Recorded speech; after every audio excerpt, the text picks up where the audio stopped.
The MIPs were a recommendation from the Queensland Government's Water Science Task Force.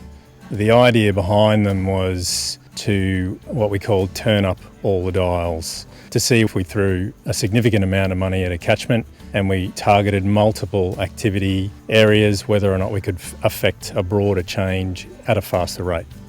The LDC program has tackled this on multiple fronts. It's tackled it from the extension angle, engaging with other land managers, gully remediation and landscape repair, obviously a big part of it. We've also got a fairly strong policy element as well. The MIPs, I guess, are the way we always wanted to do business. I think they've been amazingly good for a couple of reasons. One is that they were well designed and they've been well funded, and as a result there's been a lot of flexibility in meeting the initially anticipated challenges of delivering complex programs like these, but also being able to be responsive to change and also to be responsive to the people that we're working with, the people that are making the changes, that are affected by the changes. One would be the extent of community engagement. The fact that we see a significant proportion of the graziers in the catchment actually involved in the program is something that we've not seen before, which I think was one of our hopes out of this project, was that we would be able to influence at a much broader community scale rather than just targeting a discrete set of landholders to deliver a discrete set of outcomes through a particular project. And it's probably a bit surprising, I think, for everyone, the relationships that have developed between government, science and the landholders themselves. I don't think anyone probably expected that to happen to the extent that it has. And I don't think that I'm the only one who thinks that. I think the graziers themselves also acknowledge the shared learnings that we've got. We understand their world a lot better, and I think they understand our world a lot better. We've recently done a round of reef reg reform, and as part of that there's some grazing minimum standards, and the graziers from the LDC have played a significant hand in shaping those standards to the point where we essentially threw out the old version and replaced it with a new version that was based on the advice that they gave us. One thing I've been really impressed by with the Landholders Driving Change project is the broad scale of landholder engagement in the project in some way. To achieve engagement of 90% of large-scale grazing properties within the Bowen, Bogie catchment is so impressive within this time frame. Then we've also, of course, got the land management outcomes, grazing land management projects underway, and the sediment outcomes that we're seeing from those, and all of the gully projects, both large and small scale, and the sediment reduction outcomes we'll see from those. And for me, on a personal level, one of the achievements has been how we've come out and learnt from landholders about how we can do reef regulations better. And we've been able to have really constructive conversations with landholders about how to set these reef regs better based on the grazing circumstances that people face out here.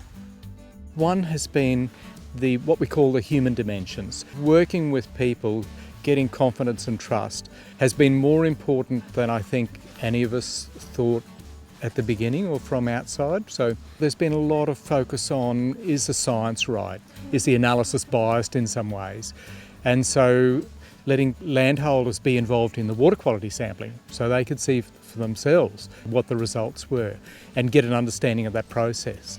I think the big novelty events have been the gully projects and different methods of trying to intercept there. So doing some of the gully projects and not just doing 3 gullies the same, but actually doing a selection of different problems and different solutions. So I was really keen on not just doing big gullies, but also doing really small things like contour banks along roads and fence lines. So things that landholders can do themselves. So I think there's been a lot of learnings about actually having such a wide range of things, and some of them we just didn't know the answers before, and we've learned a lot through the process. But I think that the hidden success is changing enterprise management. So working out how people can change their grazing patterns in ways that make more money, but also protect the country a little bit better. but there have been really good environmental and land system results as well. Some of the things we've seen today in terms of the gully work is an enormous challenge, always has been. And seeing some of the really difficult challenges taken on with success, and I guess some of them have shown that it can be really expensive, but it also shows that some things, if you spend the money, that you will get really good successes, and then working back for that to how to make them more affordable for large areas or for as part of the cost of running a business.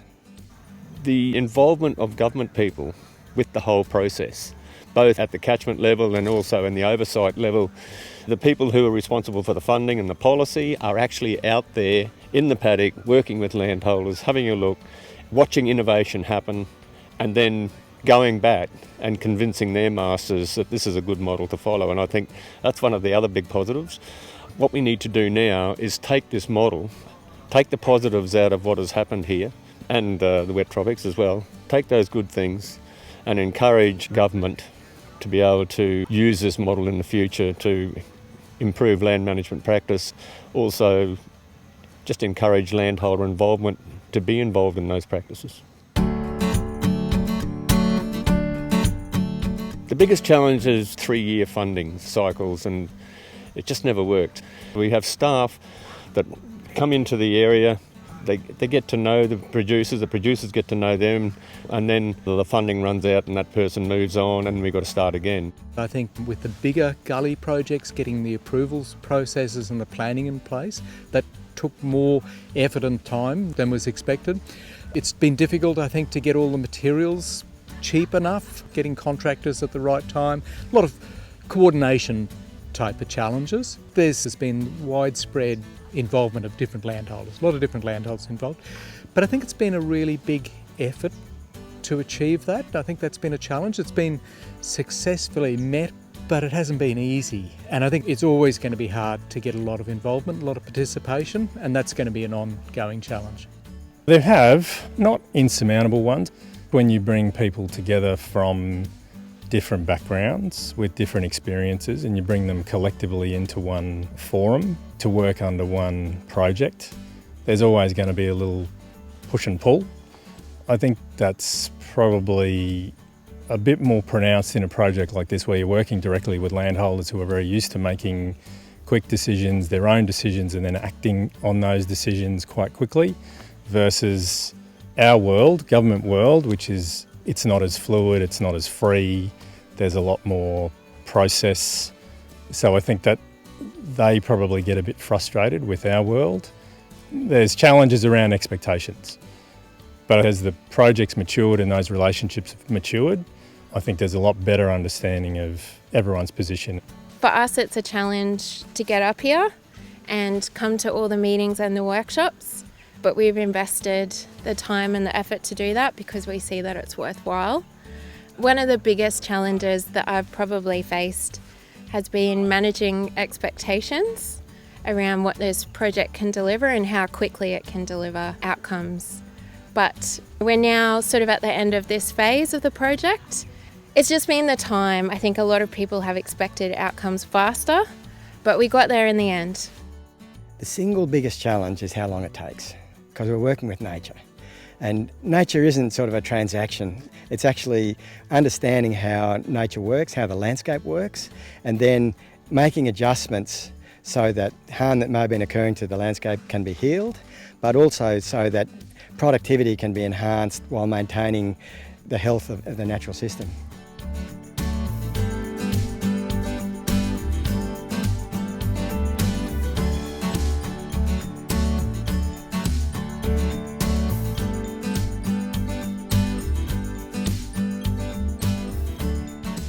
I think the local project panel has been really fantastic.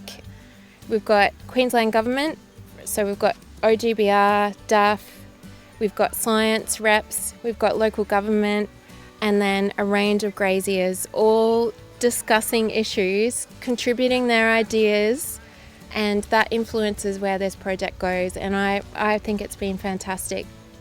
The project panel has kept the landholders in the loop with the direction of the project because the project has adapted and changed, but we've been there supporting, advising, voicing concerns.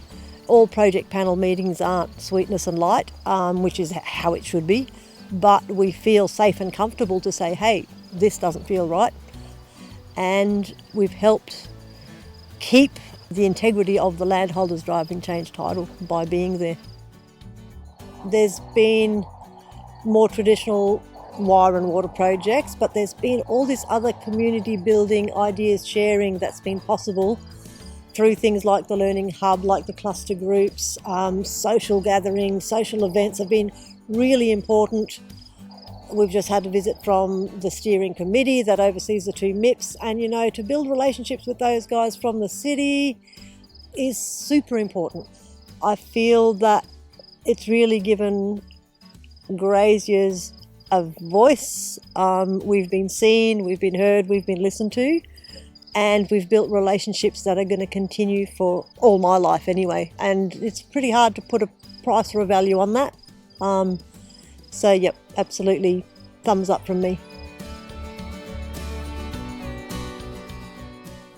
The project has allowed community momentum to build, and that I think is filtered not only through the Triple B community, but it's also filtered through government as well. These projects are looked at as a very unique undertaking, and there's a lot of people who are looking to the projects for some learnings.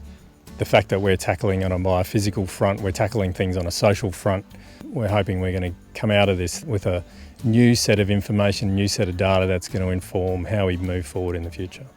That's probably the main reason I think I wanted to get involved with the MIPS program. I thought, this is something that we've been asking government to do for years, and that is go out there, work one-on-one with producers, develop partnerships, look at programs that actually bring about some innovative ways of doing things, allowed the flexibility in order to do that. It's brokered a lot of trust between government and the catchment group as well as the graziers. It's a great model that the government now has got behind and is encouraging landholders to drive it. That's a great change of thought by government as well, to allow landholders to drive the process.